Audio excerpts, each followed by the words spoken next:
हरियाणा में पुलिस जो है वो किसानों के लिए किल लगा सकती है, बैरिकेड लगा सकती है, लेकिन वहां एक बड़े नेता की, देवीलाल की पार्टी के एक बड़े नेता की हत्या हो जाती है, और वो भी 30 राउंड फायरिंग है। ये सबसे ज्यादा वायरल खबर है, इस पर बात करूंगा। प्रधानमंत्री नरेंद्र मोदी के लिए समंदर में रेड कारपेट बिछाया गया। ये भी पहली बार हो रहा है। वो समंदर में उतरे थे और सोचिए मोर पंख लेकर, तो ये भी बड़ी खबर है। लेकिन सबसे बड़ी खबर है, सोचिए, जस्टिस कुरियन जोसेफ, पूर्व सुप्रीम कोर्ट के जज ने कहा है कि लोकतंत्र के चौथे स्तंभ के रूप में मीडिया ने देश को विफल कर दिया है। मैं रोज कहता हूं आपको, इस देश की बर्बादी के लिए, लोकतंत्र को खतरे में डालने के लिए, और इस देश में जातिवाद, मनुवाद, तमाम गैर बराबरी के लिए, चाहे सांप्रदायिक हिंसा हो, बेरोजगारी हो या गुंडागर्दी, इन सब के लिए कोई जिम्मेदार है तो इस देश का टीवी और अखबार।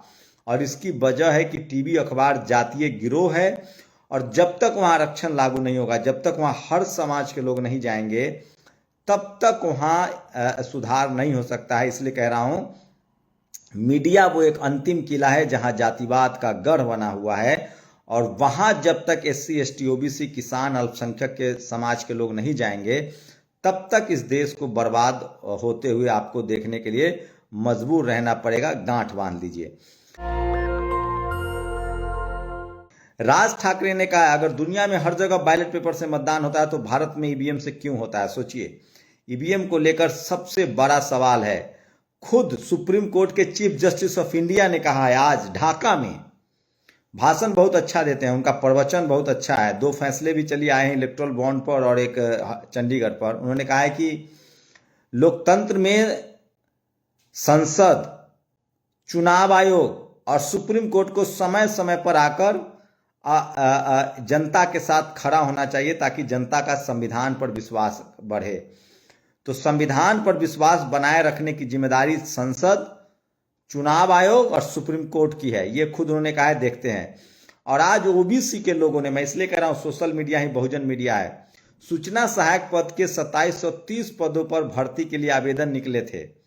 वहां सोचिए, OBC को 159 सीट मिले, मतलब 7% रिजर्वेशन, SC को 12%, ST को 17%, सामान्य को 47%, MBC को 5%, EWS को 9%, 10%, सहरिया 15%। सोचिए किस तरह से OBC के लोगों को जिस तरह से नहीं मिला है रिजर्वेशन 21%, उसको लेकर आज सोशल मीडिया पर OBC आरक्षण हक दो, ये ट्रेंड करा है। तो सोचिए आपका हक किसने मारा है। इसी में मनुवादी आपको समझाएंगे कि आपका हक SC ST ने मारा है, जबकि आपका हक जनरल कैटेगरी के लोग खा रहे हैं। तो OBC आरक्षण संघर्ष समिति X पर ट्रेंड कर रहा है, और सबसे ज्यादा सोशल मीडिया पर लोग अपनी प्रतिक्रिया दे रहे हैं। मैं इसलिए कह रहा हूं कि अब धीरे धीरे ही सही दलित, पिछड़े, आदिवासी, सोशल, बहुजन समाज के लोग आने लगे हैं। और टॉप ट्रेंडिंग में रहा OBC का रिजर्वेशन का मुद्दा। राजस्थान में जैसी बीजेपी की सरकार बनी, अब आरक्षण वहां भी खत्म होने लगा है। तो जब तक बहुजन समाज के लोग नजर नहीं रखेंगे, इसी तरह से अपने संवैधानिक अधिकार के लिए जागरूक नहीं होंगे, उनके अधिकार छीने जाते रहेंगे। तो आज सबसे खुशी की बात है कि चलिए बहुजन समाज के लोगों ने मीडिया की ताकत को समझा है, और आज OBC आरक्षण ट्रेंड पर है। ये देखिए, ट्रेंड पर चल रहा है, और कल ये विस्तार से भी मैं इस पर वीडियो बनाऊंगा। तो सबसे ज्यादा अपने संविधान, ये कोई ध्रुव राठी आपको नहीं बताएगा, जिस पर वाह वाह कर रहे हैं ना, ये ना कोई ध्रुव राठी बताएगा, ना अजीत अंजुम बताएंगे, ना रवीश कुमार बताएंगे, जिनको आप देख रहे हैं।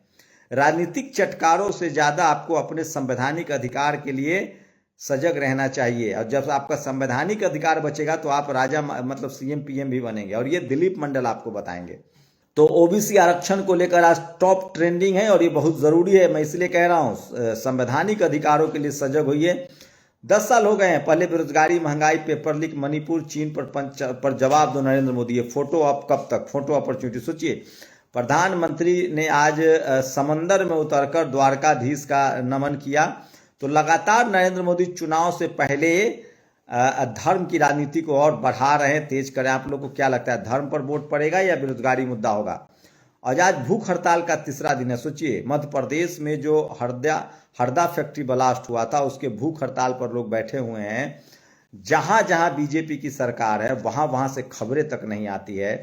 वहां कितने लोग मरे, क्या मुआवजा मिला, किसी को कोई जानकारी नहीं है। और सोचिए, एक बड़ी खबर बता रहा हूं, ये कल इस पर हम लोग बात करेंगे। अभी खबर चल रही है कि एक जो यूपी में जो पेपर लीक हुआ है उसका जो मेन अभियुक्त है वो नीरज यादव है। जानबूझ के मीडिया नीरज यादव खबर चला रही है, जबकि सच्चाई क्या है सो सुनिए। यूपी सिपाही भर्ती पेपर लीक का मुख्य आरोपी नीरज यादव गिरफ्तार कर लिया गया। ये सूर्यकांत ने ट्वीट किया। नीरज मर्चेंट नेवी में नौकरी करता था, उसने नौकरी छोड़ रखी थी। नीरज को मथुरा निवासी एक उपाध्याय ने उत्तर कुंजी भेजी थी। सोचिए, नीरज को मथुरा का उपाध्याय ने भेजी थी।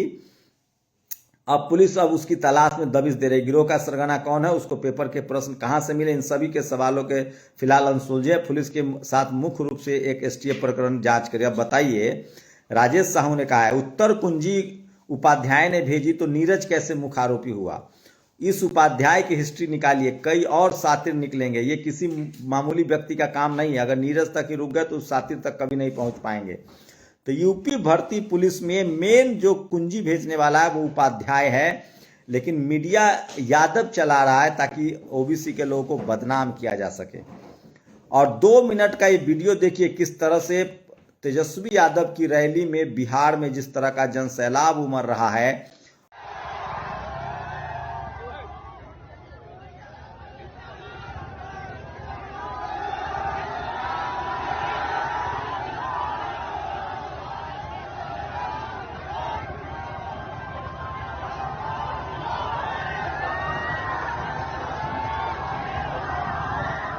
उससे पूरा देश में मोमेंटम बन गया है। पूरे देश में बहुजन समाज के लोग एकजुट हो रहे हैं और तेजस्वी यादव का जलवा है। मैं पूरा दिन आपको तेजस्वी यादव की रैली दिखाऊंगा, किस तरह से जनसैलाब उमड़ रहा है तेजस्वी यादव की रैली में। और संयुक्त किसान मोर्चा ने, एसकेएम ने नेशनल हाईवे पर वो ट्रैक्टरों से प्रदर्शन करेंगे। तो किसान आंदोलन लगातार जारी है। ये वो खबरें हैं जो कोई टीवी अखबार आपको नहीं बताएगा। तो आज यशस्वी जी ने समुद्र के भीतर जाकर द्वारिका के दर्शन किए और मोरपंख के साथ वीडियो बनवाया। क्या आपको लगता है देश की बेरोजगारी दूर करने में इनकी कोई रुचि है? किसानों का हित इनकी प्राथमिकता सूची में किस स्थान पर होगा? नेहा सिंह राठौर जो है वो कठोर शब्दों में प्रधानमंत्री मोदी और बीजेपी सरकार की आलोचना करती हैं। और हरियाणा में सबसे भयानक खबर, हरियाणा में इन लोग के प्रदेश अध्यक्ष पूर्व विधायक श्री नेप सिंह राठी की गोली मारकर हत्या कर दी गई है। सतपाल मलिक ने ट्वीट किया, सोचिए 30 राउंड फायरिंग हुई है। तो किसान नेता थे, पूर्व विधायक थे और उनकी हत्या कर दी गई है। और सोचिए किस तरह से, सबसे दुखद खबर बता रहा हूं, तो 30 राउंड फायरिंग हो रही है हरियाणा में। अगर यही बिहार किसी गैर बीजेपी शासित राज्य की सरकार होती तो सोचिए वहां जंगल राज कहा जाता, मुख्यमंत्री से इस्तीफा ले लिया जाता। लेकिन ये सब खबरें आपको टीवी अखबार पर नहीं मिलेगी। और सोचिए 78 किलोमीटर चली एक ट्रेन, ड्राइवर के बिना हैंड ब्रेक लगाए उतर जाने से एक माल ट्रेन जो है वो 78 किलोमीटर अपने आप बिना ड्राइवर के 100 की स्पीड में चलती रही। तो ये आज की सबसे बड़ी खबर है। तो सोचिए हरियाणा में एक किसान नेता की 30 राउंड फायरिंग करके हत्या कर दी गई है। अगर कोई गैर बीजेपी शासित राज्य होता तो वहां के मुख्यमंत्री को इस्तीफा देना पड़ता और मीडिया कहती जंगल राज। तो इस देश में ठीक कहा है सुप्रीम कोर्ट के पूर्व जज ने, इस देश की बर्बादी, डेमोक्रेसी की बर्बादी के लिए कोई जिम्मेदार है तो वो मीडिया है। अपनी प्रतिक्रिया जरूर दीजिए। शुक्रिया। नेशनल दस्तक की आपसे गुजारिश है कि अगर इसको बचाना चाहते हैं तो नेशनल दस्तक को सब्सक्राइब करने के लिए रेड कलर के सब्सक्राइब बटन को दबाएं, फिर बेल आइकन की घंटी दबाएं। नेशनल दस्तक को बचाने के लिए बहुत जरूरी है कि हर खबर को शेयर करें, लाइक करें, कमेंट जरूर करें।